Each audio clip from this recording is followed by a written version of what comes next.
I'm back, Dr. G, the Imaginarium. I'm here with Nick. We are finishing up our series here with the wisdom, the virtue of wisdom.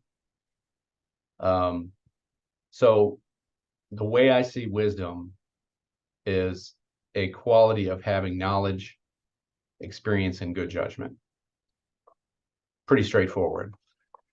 But I think just from the point of view of what we've been talking about so far, we don't want to think of this purely as a thinking function type of virtue at all. It's a feeling function and thinking. So I thought I'd open up with that in terms of how does that strike you? What do you think? What are your thoughts on that approach? Yeah, I liked how you, not necessarily just thinking it from like an intellectual thinking function standpoint. Wisdom being very much connected to not just our ability to reason or logic, but also feel, and being able to navigate those emotions, right? Yeah, I like that a lot. So, and I'm using these two terms, thinking and feeling, in the Jungian sense specifically. Yeah. Those two words have lots of different meanings and context, but here we speak Jung. So I thought maybe I should jump on that just for a second, just so people know what I'm talking about. So the thinking function is about, you can think of the four different functions that Jung identifies as, well, they're functions because they're things that consciousness does. That's how Jung defines it. And in Psychological Types, Collected Works, Volume 7. One of his most challenging books, actually. A lot of people just skip to the end where he just defines the types and moves on. Anyway, so anyone who's familiar with the Myers-Briggs type inventory will be familiar with this. That whole thing gets abused sometimes. Yeah. And to their credit, the people that have worked on this stuff for many years say you shouldn't treat it as your personality, as a permanently set part of who you are. But that's a symptom of our whole overall cultural problem with identity. That's a whole conversation in and of itself. But for here, we're talking about sensing, intuition, and then thinking, feeling. And sensing and intuition are the functions that process incoming data. And then thinking and feeling are, what do you do with that data? That's the easiest way to think of it. So if you're talking about the sensing function, it's about fine-grained detail of either the world or the outer world or the inner world. And the intuition takes that detail and says, what could it be, right? What are the abstract principles at play within that data? So he defined it this way because some people focus too much on one or the other and they're lopsided. I tend to lean very heavily on the intuitive side of things, which means that I often don't see the forest for the trees. That's a good example of that. I'll be so in my head about something, I'll forget where I put the keys, or put the milk on the top of the refrigerator, the cereal inside the refrigerator. I did that once, and I've never been able to live it down. So it's just, so we all kind of grow into one or the other of these kinds of functions, and we get really good at one of them, and we sometimes overdevelop them and we forget about the rest. And what really is ideal is to work on them all. So you can boil it down to basically this, right? Sensing tells you what it is, and intuition tells you what it could be or what might be going on at, the abstract principle. The thinking function says, how does it work? It asks, how does it work? And the feeling function asks, why do I give a crap? So that's how it works. So a virtue ethics, by definition, is going to be a feeling function. It's going to be there no matter what you do, because it just says these things are virtuous, full stop. Whereas the thinking function is going to jump in and, well, why is it virtuous? Like, where does it come from? Blah, blah, blah, blah, blah, on and on and on. And so you can certainly do that ad nauseum, but we're not doing that. We're sticking with it. So then wisdom is about being able to take experience and glean from it what is valuable and what is good. And within our ethical system that we're developing, particularly oriented towards masculinity, we will ask the questions, what is it about seeking, what about seeking wisdom is virtuous? And what about practicing wisdom is virtuous? Like, how can we define that better? What would you say? But what does seeking wisdom mean day to day? Day to day, what does seeking wisdom mean? I mean, it's always good to say, oh yeah, in the abstract, that's great. But what does it mean for Well, today? Like, what am I yeah. doing? Well, it's almost, I think a lot of people think of wisdom as almost like a in hindsight type thing. It's like, I am wise, therefore I've experienced something, or I've gotten knowledge of something, or something has come to me and now I know not to do this or that. So I think wisdom is a lot about, kind of action orientation and what direction to take.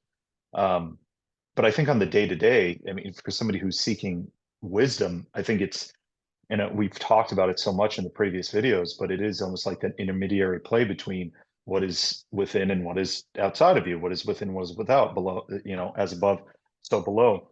Mm. I think on the day to day, what are you striving for in terms of wisdom? Is essentially you're asking yourself, what are you striving towards in terms of action, in a sense, and how can you bring about previous knowledge into the future?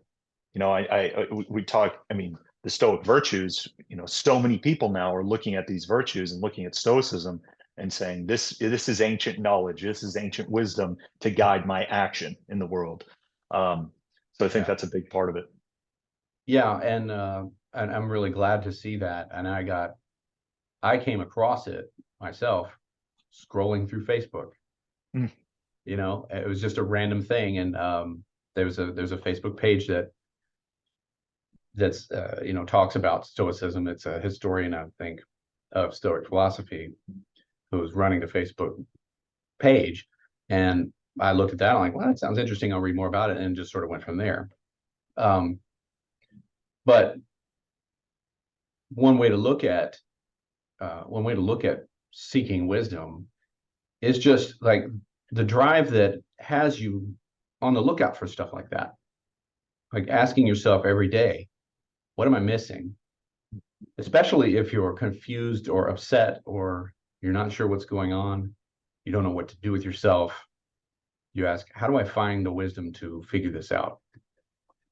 Rather than what a lot of times people do is emote, right? Or they get locked into addictive patterns or who knows what, none of which is winds up helpful because they're unwise, basically. But seeking out ancient wisdom, I think in our current society, you could potentially reach pushback on that from others because we have this very strong idea that you should just go your own way and figure out everything on your own, right? Yeah, oh, I'm a nonconformist, right? I love that. Yes, very good. Shut up. And instead of feeling like you have to reinvent the wheel and pretend like nobody before you emerged from the planet could possibly offer you anything of use, why not look back and say, is there something I can learn from the wisdom traditions wherever they are, like whichever ones appeal to me or speak to me, whether it be your own like ethnic past or just anything that catches your eye and something that resonates, right? So there's the inner source of wisdom too. And we talk a lot about that and like the genome and where all that comes from. And doesn't mean that you just parrot it back and mimic it without thought. That's not wise, I wouldn't think. Yeah. Rather, you take it and you metabolize it and you say, how does this make sense for me? Take what you like from it, right? Leave the rest. But as long as you're doing that with discernment and just not arbitrarily doing it to serve ego fantasies, for example, then I think that's a way of viewing the search for wisdom. Practicing wisdom, for me, they're one of the same. I'm always looking to learn more and seek what else I might not know yet. So that comes in like the humility side of it, the temperance, the courage.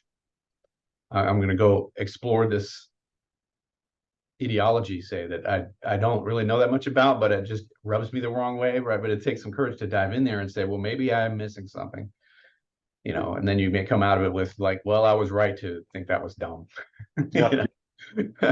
Or you might not, you never know. You never know. You have to let Right. the outcome take care of itself, right? You take care of you, and then you worry about the outcome. Yeah. Yeah, it's almost like the wisdom of the fool, right?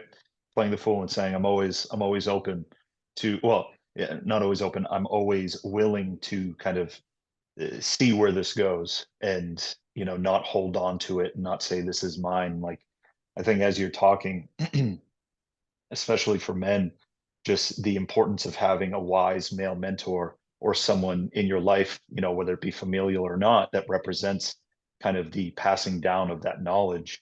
Um, and so many commentators and so many people in so many different fields have talked about this in some way, shape, or form of this passing down of knowledge to the next generation. And Mm, I think for so many now, like, and I'm sure people watching, men watching this video, would say, like, yeah, like I might not necessarily have had that, so I'm looking for it on an online source, this, that, and the other.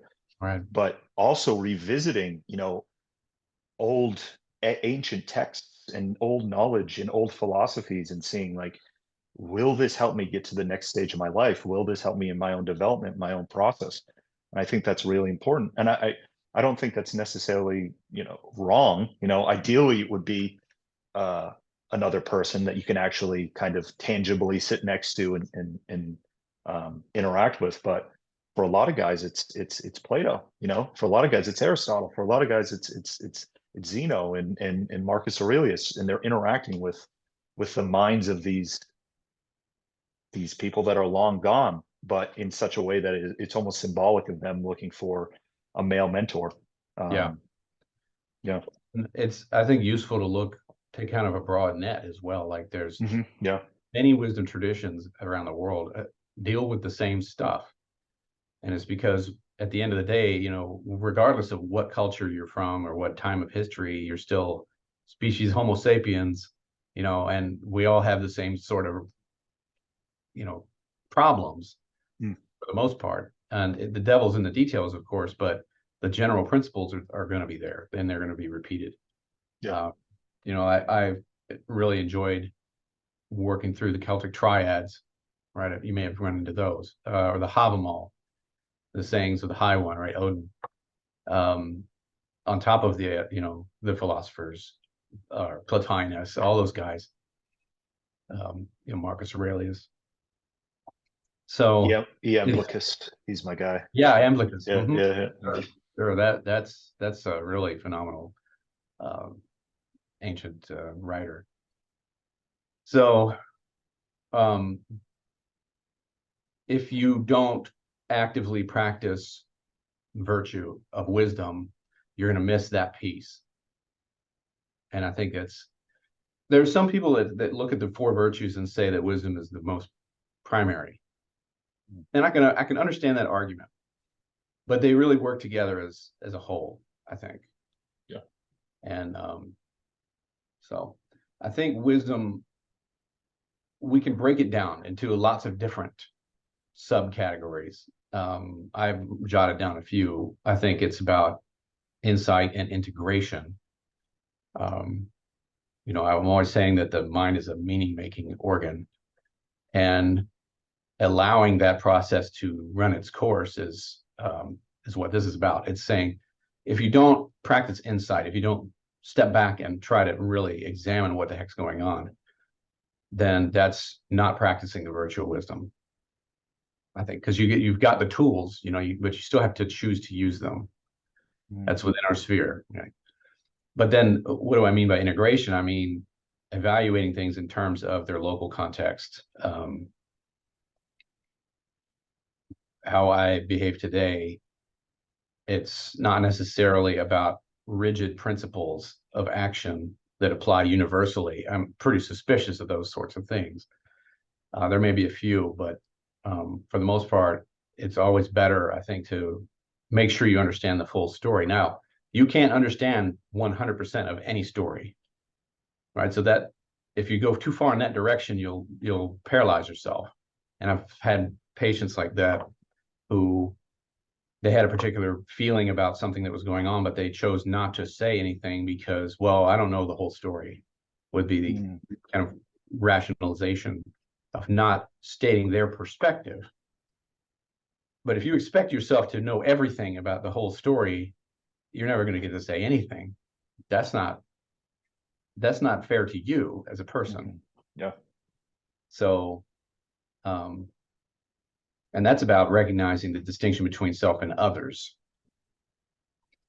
too. And that seems simple on the surface, but work with couples for a while, and then you'll know what the hell I'm talking about. And Jung talks about this. He says the disaster of the whole world is assuming other people think the way you do. The disaster of the whole world. That's strong words, but I think he had a good reason for saying that. You can't do that. Yeah. You don't know how, say you've got a romantic partner or a long-term friend or a family member or whatever it is. You just assume that they're thinking the same way you do, that you have the same values. That's unwise. It is unwise to do that. Thoughts so far? Yeah.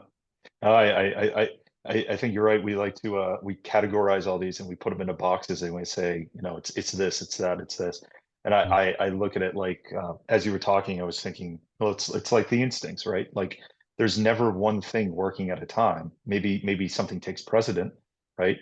And I think with wisdom, it has a whole lot to do, just like we experience those innate parts of us that come forward. It has a whole lot to do with volition and a willingness to kind of engage with it. And yeah, I think wisdom, it's so human, right? Like when I think of wisdom, I think of like really that ability to kind of um, evaluate and integrate, like you were saying, right? Evaluating what's come and how you've operated, and that level of evaluation leading to kind of hopefully future wise decisions, Yeah. But that's also it's something that it is simultaneously has to be experienced but also taught, which is interesting. Yeah, it's a combination. And we can't say for sure whether or not there is a particular endpoint the instincts are aiming for necessarily, but we just can't say one way or the other necessarily, because they often do work that way. Instincts do. And you can get tangled up in whether or not there's a teleology and all that kind of thing. But at the end of the day, that's how they work. Yeah. That you are oriented towards the world. You have biases in your cognition and your learning towards particular ends, like in humans learning language, develop strong attachments. Those are things that will lead you to survival in the long run, even if you don't know it yourself necessarily. The ego doesn't know that. And so it's about ego and instinct, of course. Recognize the distinction there. Self and other applies within. If I don't make that distinction, though, then instinctive affective responses, kind of knee-jerk reactions, if you will, I will assume are all of me. I can't make the distinction there. I can't look back and step away from that and go, what is that feeling about? How can I better integrate that with whatever else is going on in my life? Because like you said, we've got many things happening all at once. That's why the ego, I think, evolved. It's why it exists. Yeah. In order to manage the chaos, in order to try to make sense and balance things out in a way that is very flexible for environmental conditions to change. It's a really powerful adaptation if you think about it. It's like, I'm going to evolve it's like a super instinct, right? The IPSA guys call them meta instincts, but it's the same kind of concept where I'm going to create an instinct manager. you know. Of course, the problem is that it's got the power to manage so much, and it developed free will in order to do such a thing, which means it can also go flying off into random directions that have nothing to do with your own life. And of course, we see that all the time. I think wisdom requires an immense amount of humility. And Yeah. why do I say that? It's because you have to start off with, I might be not infinitely knowledgeable about what's happening with me. Right. Yeah. I might have to not expect perfection from myself, right? For those of us out there that have that tendency. You know, I was doing supervision the other day and talking with one of my residents about that perfectionism business, and I said, basically, I put it this way: is there is a big difference between the pursuit of excellence and the expectation of perfection. Yeah. Big difference. One is doable, but you have to accept that you're going to screw up every once in a while, if not frequently, and just recognize that as part of the process. Perfection, on the other hand, is impossible to attain, and all you're going to do is just disappoint yourself all the time. So if you know that you're like that, those are 4 people out there listening to this.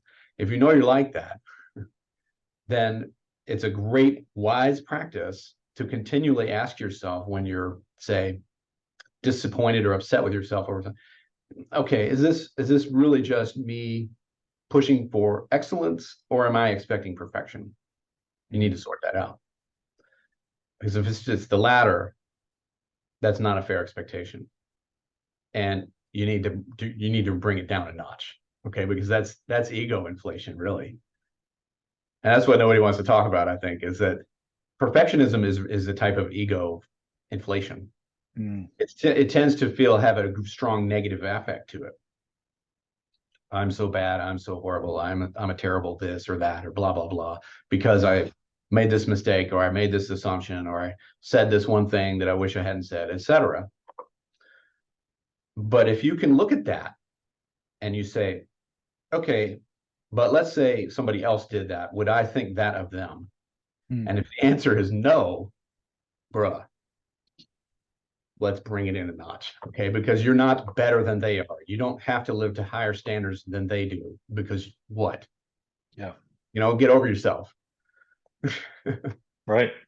Right? Well, Recognize it is inflationary, because what you're essentially saying is that it's possible, right? And I think that's an outcome of learning to a certain degree. Like, you've been taught that anything is possible, you know, like I remember my you can be generation. anything you want Yeah, to be. that was the slogan for my generation, right? It's like anything you want to be. And it's just like, anything? Really? You Really? know? But it isn't the case. So I think that, you know, it's wise to expect that certain experiences will inevitably lead you down the path of understanding that you literally can't do anything. And it would be wise to integrate that kind of humility in saying, oh, I can't be perfect. I can't be this. I can't be that. And I think you hit the nail on the head with that. It's like, no. Eat some humble sauce, and it's okay. You know, it's all right not to be perfect. Have you? Characters like Beowulf and Superman and all these guys, Yeah, right. as inspirations, but as soon as you start thinking you need to be that, then you're going to run into trouble. And I've definitely seen that in folks, men especially. And well, women do this too, of course, but when men tend to do this in terms of expressing weakness or vulnerability or emotions. Oh no, I can't do that, right? And like you were telling me about those guys that are like bragging about how they haven't cried in many years. Like, what does that prove? Yeah. That's just, it's like, keep talking, I'm diagnosing, you know. Right. Right. That's just goofy. It's just, Right. I don't know what you're expecting out of yourself. It's silly. Yeah. Um, Yeah. Have you ever read Ralph Waldo Emerson's Self-Reliance? no. So I'm a huge Emerson fan, and if you read it, it's a short. I don't know if you could even call it a book, but he talks a lot about, it's like a lot about individualism, and I think a lot of it was just a product of the time. He was talking about how to conform or to replicate or to do anything that is relatively involves collective action is very much indicative of like he pretty much says it's unhealthy and that you really need to I wouldn't be surprised if this guy was like a hardcore INTJ, like really, really introverted. Mhm. But it's one of those books you're talking about the collective, and I think that just like there is individual wisdom that you learn through experience and the wisdom of kind of knowing the navigating the internal aspects of who you are, collective wisdom as well, you know, and questioning that, but also understanding it for what it's worth, you know, like what's the Mm. phrase? Don't throw the baby out with the bathwater type thing. Right. Right. And I think that's where we're at for a lot of men.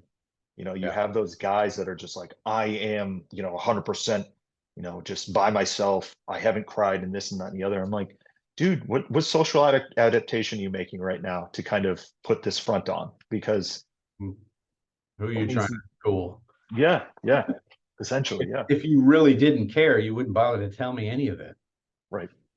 But there's some purpose, and that's of course that goes into the very utterly social nature of humans. Like we can't think or even speak about Homo sapiens without recognizing that we are a collective animal. We exist within a social context, and there's a very good reason for that. If you take a baby and leave them out in the middle of the wilderness, they're going to die Hmm. 100%. Which means there aren't any people in the possession of a Homo sapiens genome that haven't had some kind of social exposure. There are still, of course, all kinds of universal elements that emerge in that context. But to say, that culture doesn't matter, that I can just come up with everything on my own is ridiculous. It's like a fish saying, I don't need water. Right. I can just stomp across the land and do whatever I want. Give me a break. It's idiotic. It's unwise. Mm. Temperance. Okay. Right, So, right, right. oh no, I'll rant every once in a while. That's my vice. Yeah. So, yeah. So knowing thyself, right, as it were, knowing yourself, in the context of this video series, it's those of us interested in developing our masculinity, which means what? I think what that means is being in the pursuit of what does a good man do. And honestly, because of the way that the gender differences are in a bimodal distribution, we could probably expand that out to, if you happen to be someone who leans toward the masculine, you may be a woman, or you may be, one of the, um, non-binary positions on the spectrum. But if you're leaning in that direction, then these are the sets of issues that you are going to be dealing with, right? Whatever they might be, right? So there's the fact that men have the masculine mindset has more orientation toward action and environment, towards objects, towards sometimes towards violence, but action in space. There's the impulsivity thing. There's the sex differences in terms of intimacy, what is being sought after in terms of like physicality versus all of the things that we talked about in the first couple of videos, basically. And inheriting that whole set of predispositions means, though, that over the many generations, the wisdom traditions, those that work on this, are going to say, here's how you can best navigate that set of problems that you've got. So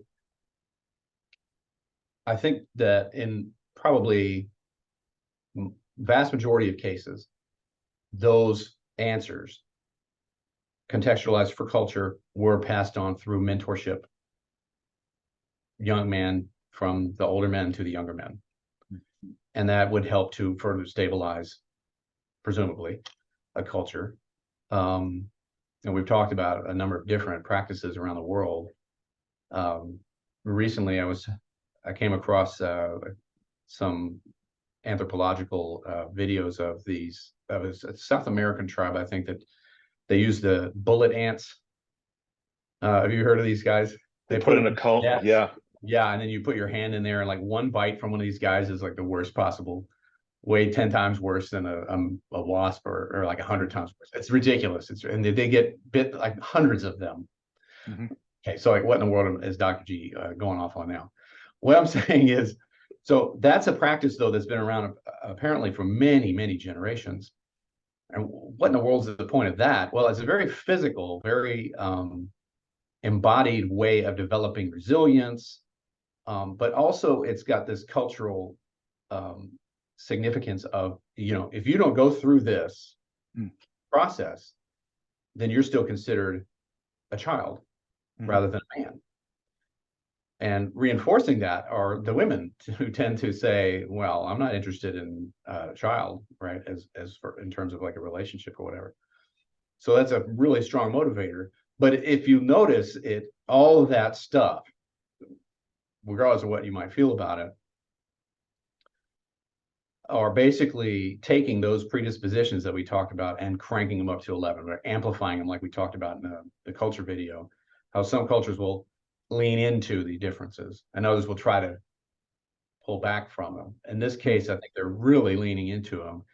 And of course, they've got their reasons. I'm not a member of that tribe, so I couldn't say that from within that context what it is. But it is interesting that they had, I think it was someone who was from maybe England or the US, give it a try.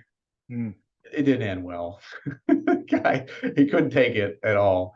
And the comments on the video were kind of brutal towards the guy that tried. I'm like, bruh, he at least tried. You got to give him credit for that. That took some guts. But I would have said, going through that now, I have no desire to do that, but I'm looking at this as, do I know the context? Do I know how to mitigate the pain like they knew? You have to dance, you have to say the chants, you have to get into an altered state of consciousness. Right. So I don't know how to do any of that stuff. So that's not even really fair if you think about it. But the point I'm making with this long sidebar is that mentorship and menteeship has been around for a long time, I think, as a way to help facilitate maturity in men, women too, of course, but we're talking about the male side of it, the male flavor of it. Yeah. And what are we doing now today is the question. To bring it back into what we're doing right now is to ask yourself, right? For viewers out there, ask yourself, what am I doing to further that? Am I seeking wisdom in those who are wiser than me? Am I trying to pass that on to others who are seeking it? Yeah. Or not, right? Because if you're not, then that's not a practicing wisdom, I don't think. You can sit and contemplate it all day, right? That's great. But I get the sense that particularly the Stoic ethics was about action and recognize what you can change and then working on it. Yeah. Instead of just sort of pontificating ad nauseum. Yeah. That was really long. No, you're right though. Like we're an organism, right? Yes. We're an organism, and exactly. we need to start acting as such, because there are parts of an organism just like there's the organism as a whole, right? And we, without getting into the whole all is one is all type thing, right? Getting into that too much, because I think that would be a valuable conversation to have in terms of the kind of masculine presence of all this. It's recognizing that we're all a part of whatever solutions are going to be coming forward, and whatever solutions are going to be coming forward aren't necessarily ones that are separate from the past. I think one way to view this is in a very concrete way is to say, okay, what do the studies show about the effects of fatherlessness in the household. Yeah. Now, caveats to that. We're looking at a Western nation that really fetishizes the nuclear family idea.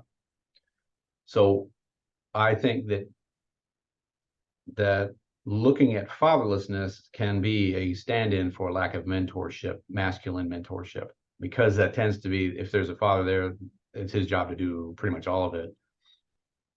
Now, to say that means that I think it's possible to mitigate fatherlessness with adequate male mentorship. I definitely believe that. I've seen it in action many times.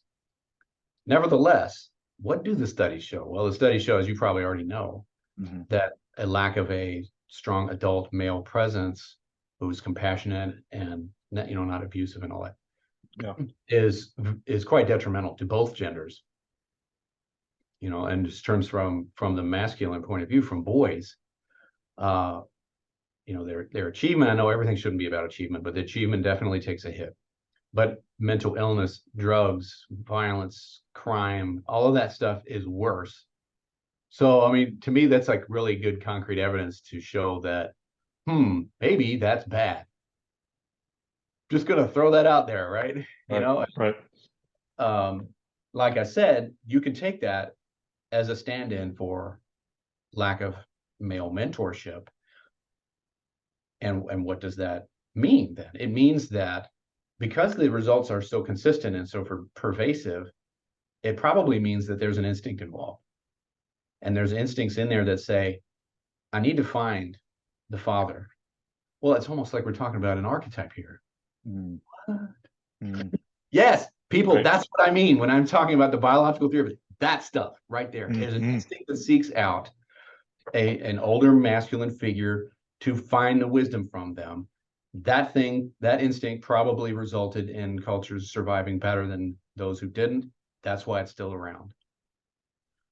In fact, I think there's a grandparent one too.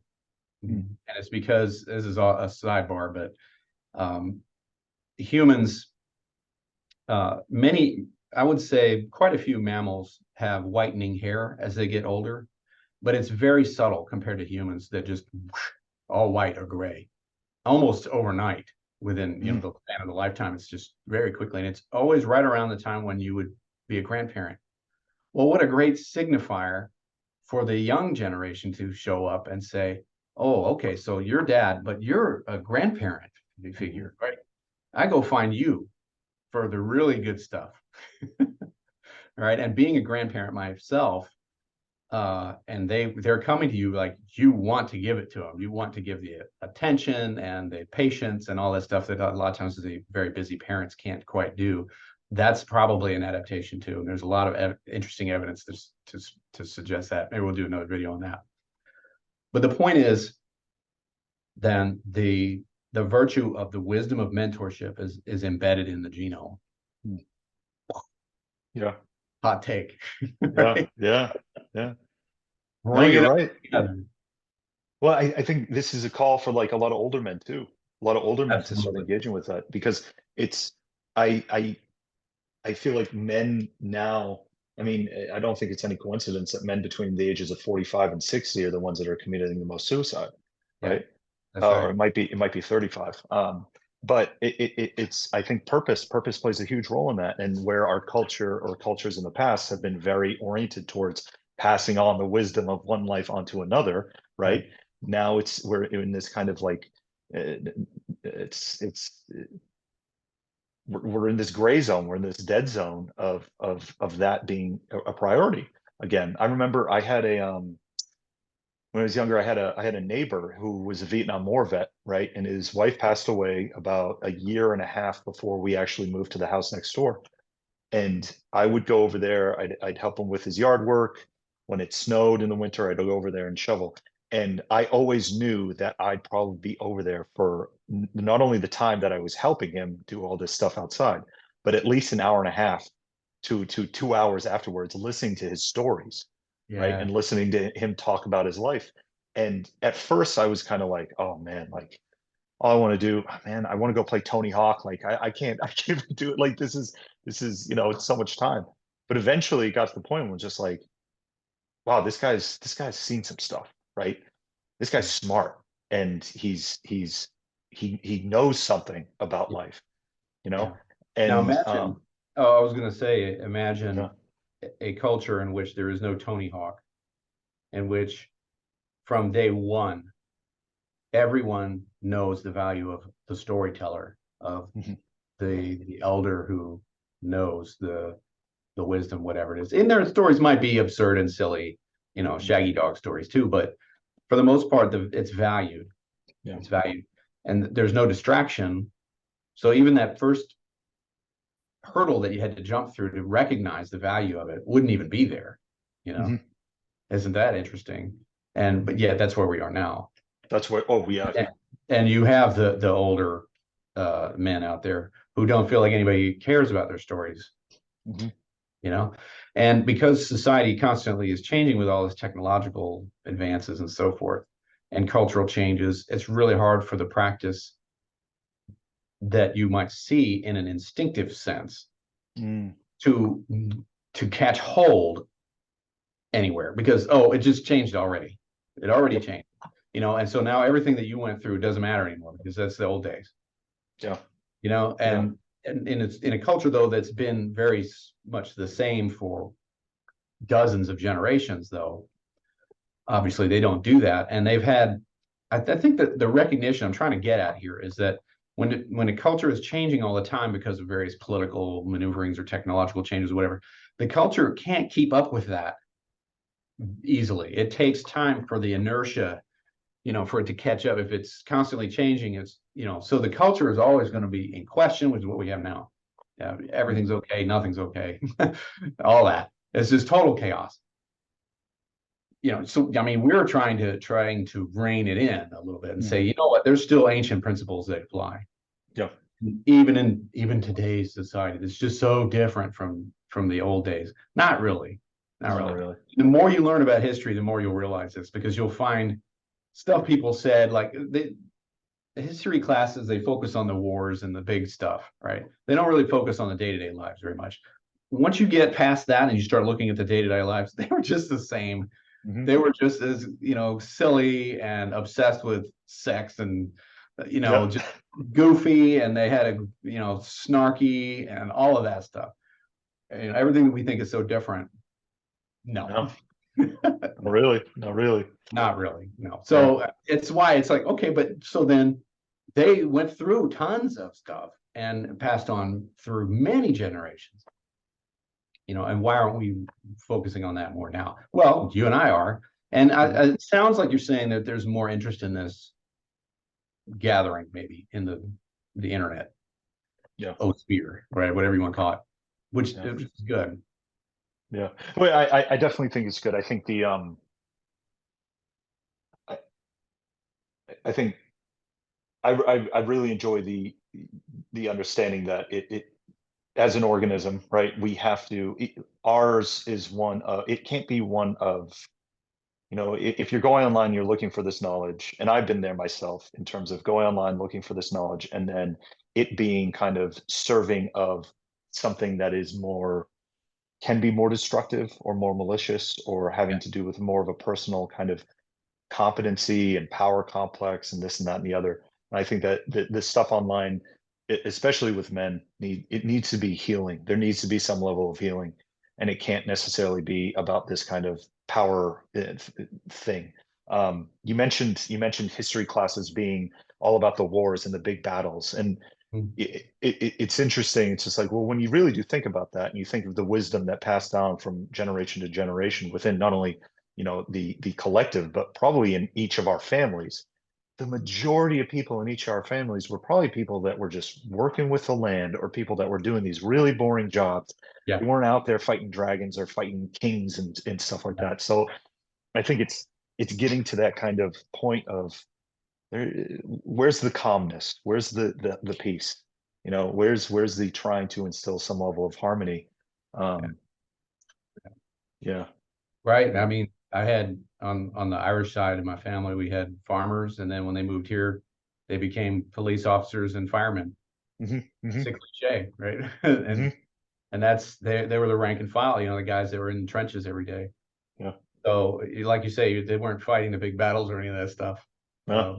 On the Goodwyn side, they were settlers, but then they just became farmers because the money went out the window. Right.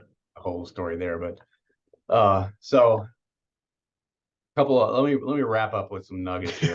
I got a couple of things I wanted to just throw out there. I think that wisdom means knowing how to apply temperance to yourself. That's a big part of it.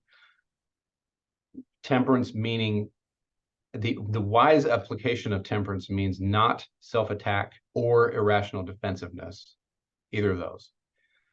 You have to radically accept how you are, and then you take the courageous initiative to change if you feel it's necessary and warranted, right? If you feel it's just.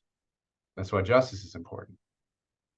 Wisdom, I think, means knowing how to deal with those impressions, affects, both dysphoric and euphoric. Sometimes the euphoria is the thing you got to tone down. Yeah. Where you get too caught up in an idea or inflation, ego inflation, right? And you can run into big trouble there. It doesn't mean you get rid of it or tamp it down or any of that artificial stuff, but you need to recognize it for what it is, and view it in a sober manner so that you can move forward in a wise manner. So then if you were to say, like, okay, so how do I practice this? I think really you want to continually just ask yourself. For me, it's just kind of a personal mantra, like back to virtue, right? Especially if I'm stressed. I'm like, okay, back to virtue. What can I work on here? And everything that kind of goes with that. Or you could say, have I practiced the virtues today? Have I worked towards those today? Have I been fair towards others, just? Have I worked towards things that I'm afraid of, and I would courageously try to face them, even if it's just a little bit? Because the more you do that, the easier it gets. Right? That's how you practice courage and develop it. Face those fears. Working for many years in outpatient, and then switching to inpatient, it was a huge transition for me. That is not my comfort zone, right? The chaos of inpatient work. But I took that as a personal challenge. Like, the obstacle is the way, right? How do I learn from this? And because I was uncomfortable with it initially, I would take that to mean, what am I avoiding here? What might I be gaining if I address this and engage with this challenge? So it's very beneficial in the long run if you can manage to do that. And then, of course, you always ask about temperance. Have I act in an intemperate manner, right? Which all of us do, right? No perfectionism is allowed. It happens. You work on it. You move on. Right. And then finally is the wisdom. Am I working towards seeking knowledge and a better way to appreciate life? And if so, who am I acquiring that from? It better be somebody who's got the credits, right? And I don't necessarily mean PhDs or any of that stuff. I mean somebody who's got the wisdom that you can recognize. You know it when you see it, and then passing on what you know to the extent that you can. Not like, and a lot of these guys that do this, they get ego inflated with, oh, I've got all this knowledge, I'm so brilliant, blah blah blah. Yeah. Dude, get over yourself, man. Just, if you know something, you know it, move, pass it on, keep working at it. It's a journey, right? It's not a destination. Yeah. Those are my final thoughts on our series. What are yours? Oh man, give us I can't follow that. Oh, come on. What do you want me about? No, I don't have to completely. top it. You have to give your take. No, I know. I mean, I agree with everything you said. I mean, it's. I think,